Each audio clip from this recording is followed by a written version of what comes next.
வணக்கம். ஆகாஷவாணி.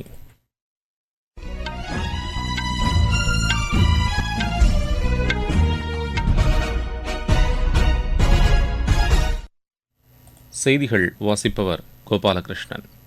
தலைப்புச் செய்திகள். தேசிய ஜனநாயக கூட்டணியின் தலைவராக தேர்வு செய்யப்பட்டுள்ள திரு நரேந்திர மோடி குடியரசுத் தலைவரை சந்தித்து புதிய ஆட்சி அமைக்க உரிமை கோரவுள்ளார்.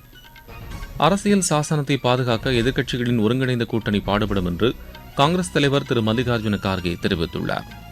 மக்களவைத் தேர்தலில் திரு நரேந்திர மோடி தொடர்ந்து 3வது முறையாக வெற்றி பெற்றுள்ளதற்கு உலகத் தலைவர்கள் பலர் வாழ்த்து தெரிவித்துள்ளனர்.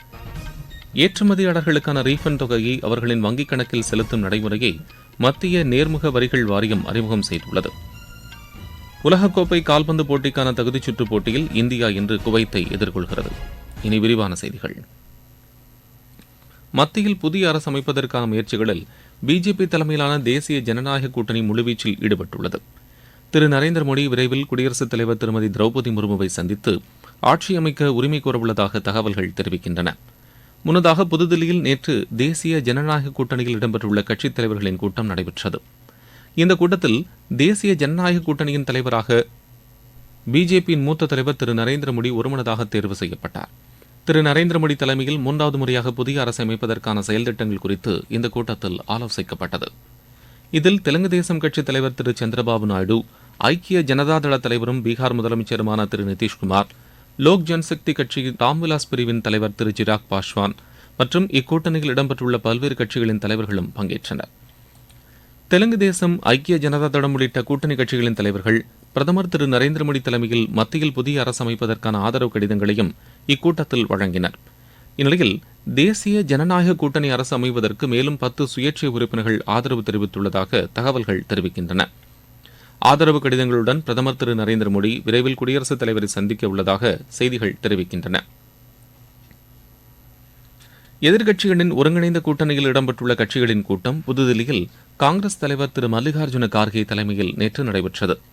இந்த கூட்டத்தில் காங்கிரஸ் மூத்த தலைவர்கள் திருமதி சோனியா காந்தி, திரு ராகுல் காந்தி, திருமதி பிரியங்கா காந்தி, சமாஜ்வாதி கட்சித் தலைவர் திரு அகிலேஷ் யாதவ், மார்க்சிஸ்ட் கம்யூனிஸ்ட் கட்சியின் பொதுச் செயலாளர் திரு சீதாராம் யெச்சூரி, இந்திய கம்யூனிஸ்ட் கட்சியின் பொதுச் செயலாளர் திரு டி ராஜா, தேசியவாத காங்கிரஸ் தலைவர் திரு சரத்பவார், திமுக தலைவர் திரு மு.க. ஸ்டாலின் உள்ளிட்டோர் பங்கேற்றனர். இந்த கூட்டத்திற்கு பின்னர் செய்தியாளர்களிடம் பேசிய திரு மல்லிகார்ஜுன கார்கே, மக்களவைத் தேர்தலில் மக்களின் தீர்ப்பு பிரதமர் திரு நரேந்திர மோடிக்கு எதிராக கிடைத்துள்ளது என்று கூறினார். பிஜேபிக்கு மிகப்பெரிய அளவில் இழப்பு ஏற்பட்டுள்ளதாகவும் இது பிரதமருக்கு ஏற்பட்டுள்ள தார்மீக ரீதியிலான தோல்வி என்றும் அவர் தெரிவித்தார். அரசியல் சாசனத்தில் கூறப்பட்டுள்ள அடிப்படை உரிமைகளை பாதுகாக்க முன்வரும் கட்சிகளை எதிர்க்கட்சிகளின் ஒருங்கிணைந்த கூட்டணி வரவேற்பதாகவும் திரு கார்கே கூறினார்.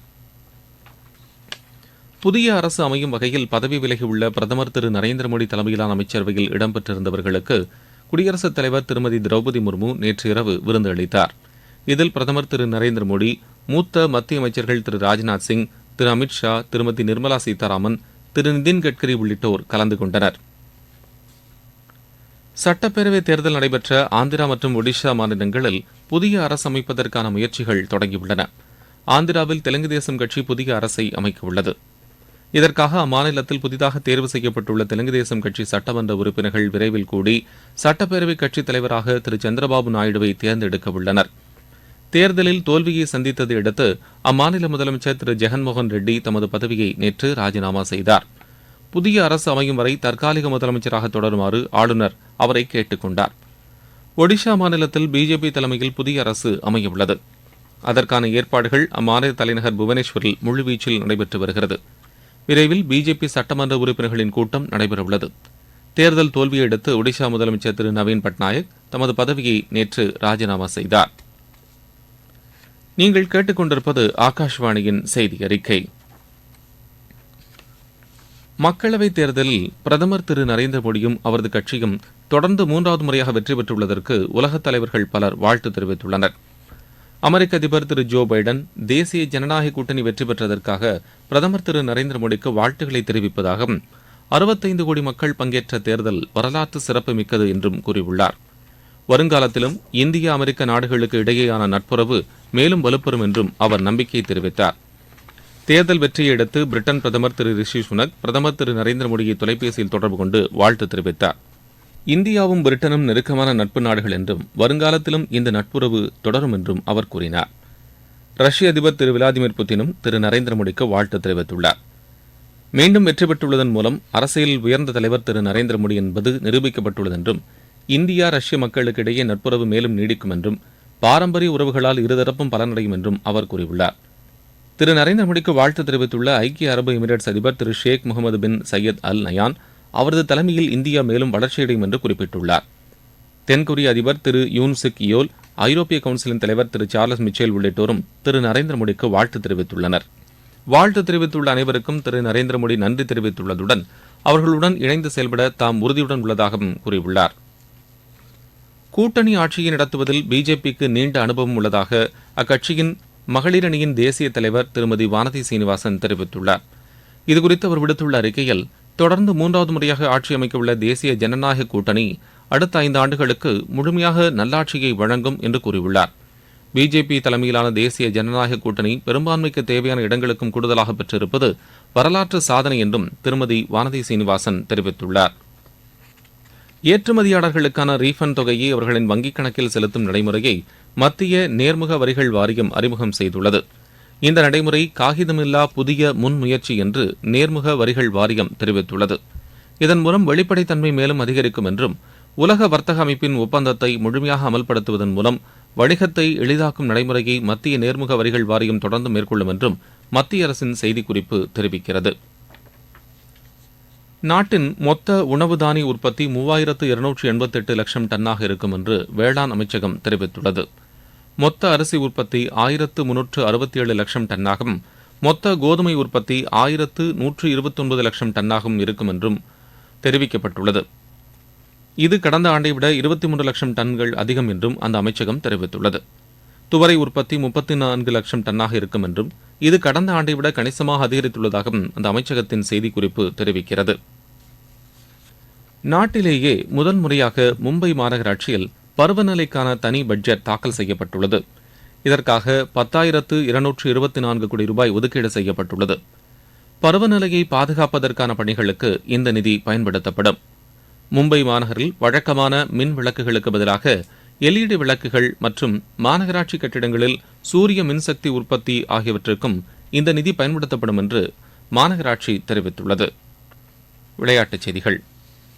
2026ஆம் ஆண்டு நடைபெறவுள்ள உலகக்கோப்பை கால்பந்து போட்டிக்கான தகுதிச் சுற்றுப் போட்டியில் இந்தியா இன்று குவைத்தை எதிர்கொள்கிறது.